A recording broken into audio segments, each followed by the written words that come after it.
নমস্কার সকল দর্শক বন্ধুদের আরও একটা নতুন ভিডিওতে স্বাগত। এখানে আপনারা দেখতে পাচ্ছেন সেই লেবু গাছ। এটা হচ্ছে সেই মালটা লেবু। তো মালটা হোক বা যে কোনো লেবুই হোক না কেন, এই সময়টা এখন যেহেতু শীতের ভাবটা আস্তে আস্তে কমতে শুরু করেছে, এই সময় কিন্তু লেবু গাছে ফুল আসে।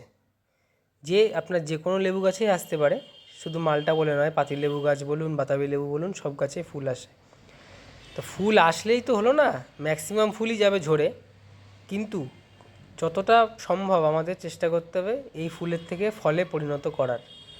সেক্ষেত্রে আমরা ঠিক এই মুহূর্তে দুটো জিনিস গাছে ব্যবহার করব।